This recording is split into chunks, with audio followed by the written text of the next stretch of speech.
तो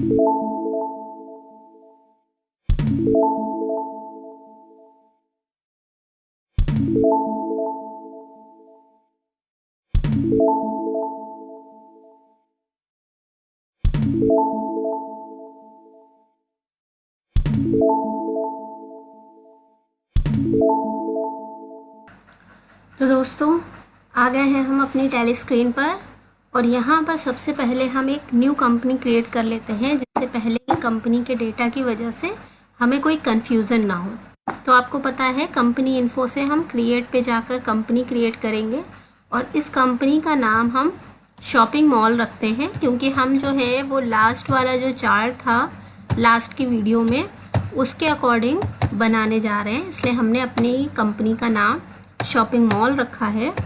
और इसके बाद हम कंट्रोल ए प्रेस करके इस कंपनी को एक्सेप्ट कर लेते हैं। और अब देखिए यहाँ पर एक ऑप्शन हमें दिखाई दे रहा है इन्वेंट्री इन्फो। इन्वेंट्री इन्फो में जाएंगे और यहाँ पर हमें ऑप्शन दिखाई दे रहे हैं stock group, stock item, unit of measurement. मैंने आपको 4 ऑप्शन दिखाए थे कि वो इम्पॉर्टेंट होते हैं, तो यहाँ पर 3 ही दिख रहे हैं। तो वो चौथा लाने के लिए हमें क्या प्रेस करना है, हमें F11 प्रेस करना है और उसके बाद F2 प्रेस करना है। ओके, तो हम इन्वेंट्री फीचर्स में आ जाएंगे। इन्वेंट्री फीचर्स में आप यहाँ पर देख रहे हैं स्टोरेज एंड क्लासिफिकेशंस। इसमें आपको दिखेगा मेंटेन स्टॉक कैटेगरी। इस ऑप्शन को आपको यस करना है और एंटर करते हुए एक्सेप्ट कर लेना है, या फिर कंट्रोल ए प्रेस करके एक्सेप्ट कर सकते हैं आप। तो इस तरह से हमारा कंपनी क्रिएशन कंप्लीट हो गया है। अब हम इन्वेंट्री पे आते हैं, एस्केप से बाहर आएंगे और यहाँ पर देखिए इन्वेंट्री इन्फो आ गया है। अगर अभी ना समझ में आया हो कहाँ से आए हैं, तो देखिए गेटवे ऑफ टैली में मास्टर्स है अकाउंट इन्फो के नीचे, वहाँ से इन्वेंट्री इन्फो में जाएंगे और इन्वेंट्री इन्फो से हम ये देखिए स्टॉक ग्रुप और स्टॉक कैटेगरी इनमें आ गए हैं। तो हमें क्या करना है, सबसे पहले स्टॉक ग्रुप बना लेने हैं। तो स्टॉक ग्रुप हमारे कौन से थे, अगर आपको पिछला चार्ट याद ना हो तो उसे नोट कर लीजिएगा, स्क्रीनशॉट ले लीजिएगा, और याद है तो ठीक है। देखिए स्टॉक ग्रुप ये होंगे आपके कंप्यूटर, मोबाइल, राइस, दाल, जबकि स्टॉक कैटेगरी ऊपर वाली है electronic, stationery, books and general. तो हम बना लेते हैं स्टॉक ग्रुप जिसमें computer, mobile, rice and dal. Computer, यहाँ पर और कुछ नहीं करना है हमको, सिंपली ये प्राइमरी ही रहेगा और इसके आगे हमें एंटर प्रेस करते हुए आगे बढ़ना है। यहाँ पर हमने लिखा है मोबाइल,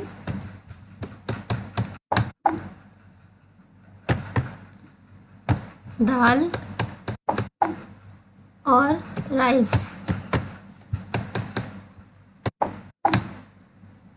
इसके अलावा एस्केप से हम बाहर आ जाते हैं और अब जाते हैं कैटेगरी में। तो कैटेगरी में हमने 2 कैटेगरी में फ़िलहाल हम काम करने वाले हैं। पहला था हमारा इलेक्ट्रॉनिक्स और दूसरा था हमारा जनरल स्टोर।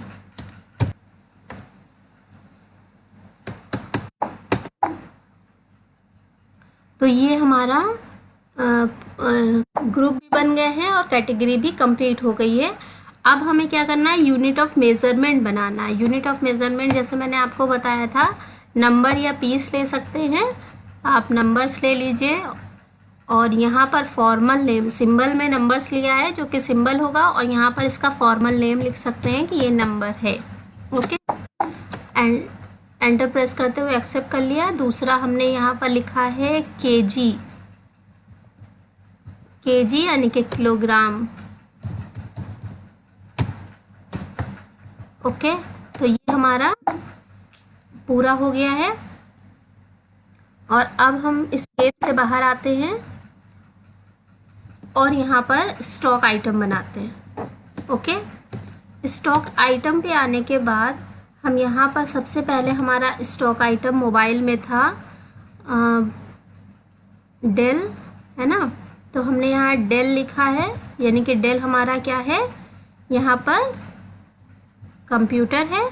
यहाँ से ये देखिए प्राइमरी लिस्ट ऑफ ग्रुप्स आ रहा है, इसमें प्राइमरी में आपकी लिस्ट आ रही है जो भी आपने ग्रुप्स बनाए थे उसकी। तो आपका ये क्या है, ग्रुप कंप्यूटर है, और कैटेगरी क्या है, इलेक्ट्रॉनिक्स है, और यूनिट क्या है, यूनिट ऑफ मेजरमेंट, ये हमारे नंबर्स रहेंगे। ओके, इसके आगे और कुछ नहीं करना है, आपको एंटर प्रेस करते हुए एक्सेप्ट कर लेना है। नेक्स्ट हमारा था सैमसंग। सैमसंग का हमने कंप्यूटर लिया था दूसरा, एंटर प्रेस किया हमने, ये हो गया हमारा कंप्यूटर, और यहाँ पर हो गया इलेक्ट्रॉनिक्स, और ये हो गया नंबर्स। ओके, तो ये हमने इसको सिलेक्ट कर, और हरी पत्ती है हमारी राइस, और ये है जनरल स्टोर का सामान, और ये जाएगा केजीज में। ओके, नेक्स्ट हमारा था बासमती। बासमती भी हमारा है जनरल राइस, और ये हमारा जाएगा जनरल स्टोर में, और ये केजी। आई होप ये चीज़ आपको समझ में आ रही होगी। बाकी चीज़ें आप बना लेंगे।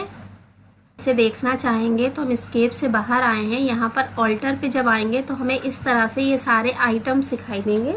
ये सारे स्टॉक आइटम हैं। अब इन स्टॉक आइटम को अगर हम अंदर से देखना चाहते हैं या कुछ चेंज करना चाहते हैं तो हम ऑल्टर का यूज़ कर सकते हैं। एक चीज़ का ध्यान रखिएगा, यूनिट्स हमेशा देना कंपलसरी है। भले ही आपने अंडर ना दिया हो या फिर कैटेगरी ना दी हो, एक बार चल जाएगा, बट यूनिट्स नहीं देंगे तो क्वांटिटी नहीं आएगी, यानी कि आप कितने किलो ख़रीद रहे हैं या बेच रहे हैं वो आप नहीं डाल पाएंगे। तो इसका ध्यान रखिएगा, कभी अगर क्वांटिटी पे कर्सर नहीं आता है तो इसका मतलब आपने यूनिट्स नहीं डाले हैं। ओके, तो लेजर को मॉडिफाई कर लेंगे। हेलो माय डियर फ्रेंड्स, मैं हूं उस्मा परवीन और आप देख रहे थे इन्वेंट्री में। आई होप आपने काफ़ी कुछ सीख लिया होगा। इससे पहले की लास्ट वीडियो में मैंने इन्वेंट्री क्या होती है, व्हाट इज़ इन्वेंट्री, इस पर बताया था, और इस वीडियो में मैंने आपको स्टॉक आइटम, स्टॉक ग्रुप और कैटेगरी क्रिएट करना बता दिया है, और आगे की वीडियो में मैं आपको परचेज और सेल करना बताने जा रही हूँ। तो प्लीज़ लास्ट तक बने रहिएगा हमारी वीडियो में, जिससे आपको अच्छे से पूरी इन्वेंट्री समझ में आए। आगे की वीडियो में मैं आपको परचेज़ और सेल करना बताने जा रही हूँ। तो कुछ एंट्रीज़ मैं करके दिखा दूँगी, बाकी की सारी एंट्रीज़ यानी कि जितने भी स्टॉक आइटम्स हमने बनाए हैं उन सब की एंट्रीज़ आप कर लीजिएगा, जिससे आगे जब भी हम आपको डिस्प्ले बताएंगे, यानी कि किस तरह से आप उसमें देख सकते हैं और किस तरह से उसका यूज़ कर सकते हैं, तो वो आपको अच्छे से क्लियर हो। उसके लिए ज़्यादातर स्टॉक आइटम्स की एंट्रीज़ होना ज़रूरी है। तो अगर आप हमारे चैनल पे फर्स्ट टाइम आए हैं तो सब्सक्राइब कर लीजिए, सब्सक्राइब कर चुके हैं तो लाइक एंड शेयर करिए, क्योंकि आप जानते हैं कि हम इस पर टैली की सीरीज़ पढ़ा रहे हैं, जिसमें बिल्कुल बेसिक लेवल से स्टार्ट किया है। अगर आपको अकाउंट्स में टैली में कुछ भी ना आता हो, फिर भी आप हमारी इन वीडियोस के थ्रू पूरी अकाउंटिंग और पूरी टैली अच्छे से सीख सकते हैं। तो आई होप आप भी चाहेंगे कि आपके फ्रेंड्स भी सीख लें, तो आप उन्हें भी शेयर करिएगा और आगे की वीडियो देखिए, जिससे आपको पूरे अच्छे से इन्वेंट्री समझ में आ जाए। ओके, तो अब क्या करना है, इसके बाद हमें परचेज और सेल करना है। ठीक है, तो हम क्या करेंगे, अकाउंटिंग वाउचर में आ जाएंगे और F9 प्रेस करके परचेज कर लेंगे। यहाँ पर देखिए हम इसी वाले मोड पर काम करेंगे, यानी कि इनवॉइस मोड पर या फिर सिंगल एंट्री मोड पर। तो हम यहाँ पर एंटर प्रेस करते हुए कैश में ले रहे हैं फ़िलहाल, मतलब कि हम जो भी सामान परचेज कर रहे हैं वो कैश में कर रहे हैं, कुछ भी उधार में अभी नहीं कर रहे हैं। ठीक है, सिंपली आपको बताने के लिए।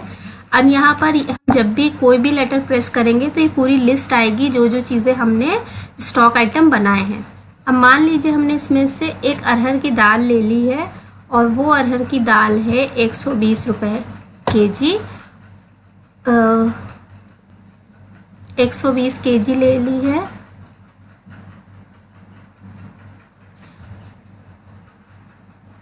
मान लीजिए वो अरहर की दाल हमने ले ली है, और वो यहाँ पर ली है हमने 100 kg यानी कि 1 कुंटल, और ये आपका है 120 रुपीज़ में। तो ये टोटल कितना हो जाएगा, 12,000 में। ओके, अब यहाँ पर परचेज़ का लेजर होना चाहिए, तो हम क्या करेंगे, Alt+C प्रेस करेंगे और परचेज़ का लेजर बना लेंगे, क्योंकि हमने परचेज़ का लेजर पहले नहीं बनाया है। परचेज का लेजर किस में जाता है, परचेज अकाउंट में जाता है। ओके, तो यहाँ पर हमें इसको एंटर प्रेस करते हुए एक्सेप्ट कर लेना है। और अगर आपको कोई दूसरी चीज़ भी परचेज करनी है यहीं पर तो आप उसका लिख देंगे, और अगर नहीं करनी है तो एंटर प्रेस करते हुए एक्सेप्ट कर लेंगे। अब मान लीजिए हमें यहीं पर उड़द की दाल भी परचेज करनी है, तो हमने यहाँ पर उड़द की दाल ले ली है 80 kg और इसका प्राइस है 300 पर kg, तो ये हो गई है 24 की।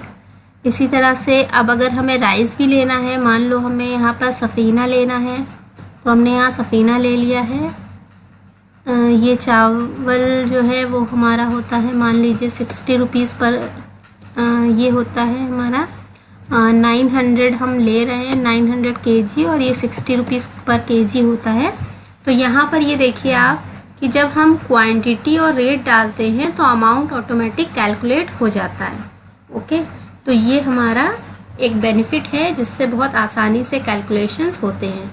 उसके बाद हम ये जो टोटल आपको दिखाई दे रहा है यहाँ पर 12,000, 24,000, 54,000 का 9,000 जो टोटल है, टोटल अमाउंट आ जा रहा है और वो यहाँ पर हमें दिख रहा है। अब हमने इसको यहाँ पर एक्सेप्ट कर लिया, ठीक है। इसी तरह अब हम क्या करेंगे, इसको सेल करेंगे तो F8 प्रेस करेंगे, और सेल भी अभी हम कैश में ही कर रहे हैं तो हम ज़्यादा कुछ नहीं डाल रहे हैं यहाँ पर। और यहाँ पर हमने देखिए जिन चीज़ों को परचेज़ किया है सिर्फ उन्हीं में यहाँ पर दिखाई दे रहा है। तो ये क्या दिख रहा है, ये क्वांटिटी हमें दिखाई दे रही है कि हमने कौन सी चीज़ कितनी परचेज़ की हुई है या हमारे स्टॉक में कितनी है चीज़, तो उसी को हम सेल कर सकते हैं। जो नहीं है उसे तो सेल नहीं कर सकते। तो ये 100 kg है। अब कोई कस्टमर आएगा तो वो कितना लेगा, ज़्यादा से ज़्यादा 5 kg ले लेगा, है। कोई रिटेलर आएगा तो वो ज़्यादा ले सकता है, बट मोस्टली कस्टमर जो आएगा वो नॉर्मल 5 kg लेगा। अब यहाँ पर हमें इसको सेल करना है तो जाहिर सी बात है जो चीज़ हमने जितने की परचेज़ की है हम उससे थोड़ा सा ज़्यादा पैसों की सेल करेंगे। तो हमें पता कैसे चलेगा कि हमने कितने का परचेज़ किया था, हो सकता है हम भूल जाएं, तो हम क्या करेंगे, Alt S प्रेस करेंगे, और Alt S प्रेस करने पर ये हमें यहाँ पर दिखा रहा है कि हमने ये कितने का या कितने रुपए पर kg परचेज़ किया है। एस्केप प्रेस करके वापस से अपनी स्क्रीन पर आ जाएंगे, और 120 का परचेज़ किया था तो हम यहाँ 130 का इसको सेल कर देंगे। ओके, अब सेल का लेजर भी हमने नहीं बनाया है तो Alt C प्रेस करेंगे, इसका लेजर हम यहाँ बना देंगे, ये हो जाएगा हमारा सेल्स अकाउंट। ओके, तो ये इस तरह से हमने एंट्री कंप्लीट कर ली है और एंटर प्रेस करते हुए एक्सेप्ट कर लिया, ठीक है। अब मान लीजिए किसी ने सेकेंड डेट को 2 अप्रैल को, अभी तक तो हमने फर्स्ट में ही सब किया था, 2 अप्रैल को फिर से कोई दाल खरीदी है और इस बार उसने 2 kg ली है और इसका 300 रेट था तो 320 में हमने इसको सेल किया है और ये हमारी सेल हो गई है।